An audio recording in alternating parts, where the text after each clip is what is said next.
So ayan na yung ano natin mga ka-sounds, no? Yung project natin na tour case or flight case or road case, kung ano man tawag nyo dyan, parehas lang yan, na DIY na ginawa natin.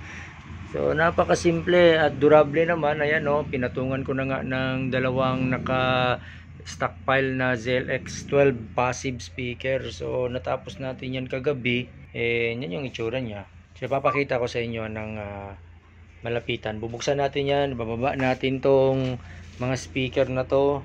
So yan yung itsura niya, DIY, simple na simple lang, pero ang mahalaga durable, no? Yung it will serve its purpose during travel or carry. Pag may mga event gagamitin, hindi siya basta-bastang masisira. Actually, ang balak ko sana noon, bumili sa online yung tawag nito, yung soft case.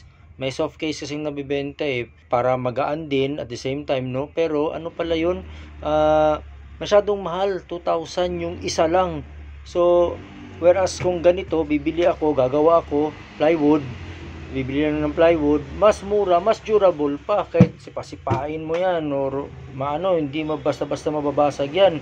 Protektado yung mga parlets natin compared dun sa tag 2,000 ang isa yung soft case na napakanipis. Although ang advantage nun is magaan, pero ito magaan din naman ito kasi ang ginamit ko na ordinary plywood dyan na size is 9mm. So magaan lang din yan siya.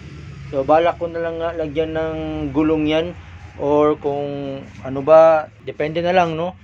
Madali na lang naman lagyan ng gulong yan Ang mahalaga, kayang buhatin ng isang tao na magaan, tapos very durable, compare doon sa pabenta na ready-made na soft case na 2,000 plus ang isa. So hindi siya solid, pero ito talagang solid na solid to.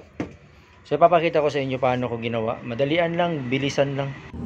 So bale dito sa ating home shop, yan, kumuha lang tayo ng saw blade, no? So ginupit-gupit ko lang yung mga plywood. Yan na yung sinasabi ko sa inyo na na plywood na ordinary lang yan, na 9mm lang, para magaan, manipis lang yan. Nasa 600 plus lang ang isa niyan. So ginupit ko lang muna ang mga sizes na kakailanganin ko, no? Tsaka ako gumawa lahat, ginupit ko lang lahat. 2 piraso naman yung ginawa ko na box. So nagupit ako ng mga materials ng accurate sizes nila into 2 boxes din, no? Para assemble na lang, assemble. Dapat nakagupit na lahat yung mga kailanganin na material. So ayan, kung makita nyo, 2 sets na yan, no? 1 and 2 para sa dalawang tour case. So yung bottom nya, yan yung bottom, para may idea lang kayo. So sinukat ko lang yung dalawang parled, tsaka yung isa pa, bali apatan yan, kasama na yung kahon para magsilbing padded support. So ganyan lang, actual ko sinukat yung ilaw. Tapos ayan, na ako, nag-assemble pa isa-isa. Pako na, syempre naka wood glue yan, no, para mas durable. So ganyan lang. Wala namang tapos pininturahan ko na lang din agad. Tapos kung pinturahan yan, nilagyan ko na lang na din ng ng mga hardware, yung mga aluminum angle molding. Tapos yun, yan na, tapos na, papatuyin na lang. Tapos aluminum angle molding na lang, tsaka yung butterfly lock. So yan yung itsura niya sa malapitan, no? Bale, kung nakikita nyo, isa lang yung butterfly lock na nilagay ko. Usually kasi yung dalawa, isa dito tsaka isa pa dito. So tayo isa na lang para makatipid. Anyway, naman, masyadong secured na yan, lock na lock. Tapos kung napansin nyo, wala na siyang parang tongue and groove. Masyado nang mahal kasi, para makatipid lang tayo. Binilan ko na lang siya ng tawag nito, yung aluminum angle molding. So nasa 132 pesos lang. So yun na lang ang nilagay ko. And then yung plywood na ginamit natin is 9mm na ordinary. para mas makatipid. So magaan lang yung manipis lang kasi 9mm, so magaan. So ang daling buhatin kahit nag-iisa. And then ang kulang na lang dyan is yung handle. Bali lalagyan ko yan ng handle dito. Madali na lang yun kasi hindi ko nabubutasin yun, parang na lang, i-rivet na lang.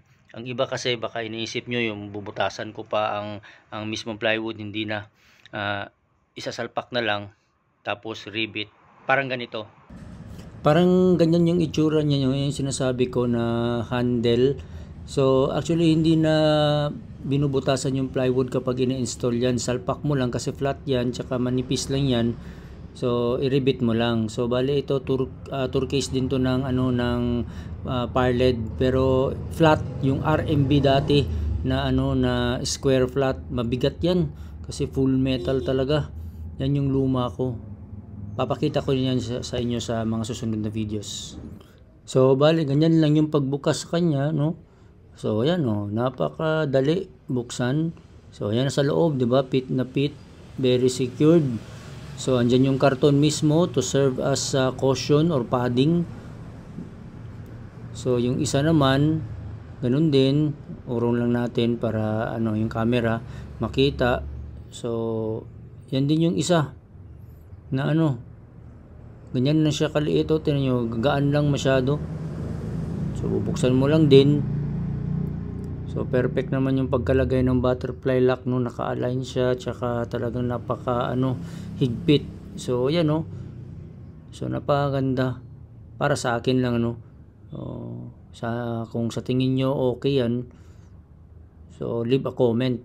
So ganyan lang yung pagkagawa ko, very nice for me. So ang pagsara naman, so ganyan lang din pagsara, swak na swak yan tapos lock mo na yung butterfly nya. Yan kabila. So pasensya na kayo dun sa plywood na natipak lang kasi yun madali na lang yun, pinturahan ko na lang. So bali ito na yung ating final na tour case na napaka-simple, DIY lang. So gumamit lang ako niyan ng plywood na 9mm, dalawang pirasong plywood lang, so tag 600 plus yung isa, so yung dalawa 1,300. Tapos dalawang aluminum angle molding na may haba na 12 feet, yun lang na 132 ang isa. Tapos yung butterfly lock na 85 pesos ang isa, so dalawa. So yun, kayo na lang bahala mag-compute. And then of course pintura na 1 quart, tapos baby roller, yun lang. So ayan na, sana nagustuhan niyo yung ating video for today, ang paggawa ng ating tour case para sa parled, tour case or road case or flight case, kung ano man tawag nyo yan, yan na yan. So thank you so much for watching. God bless, and kita tayo sa susunod na mga video. To God be the glory.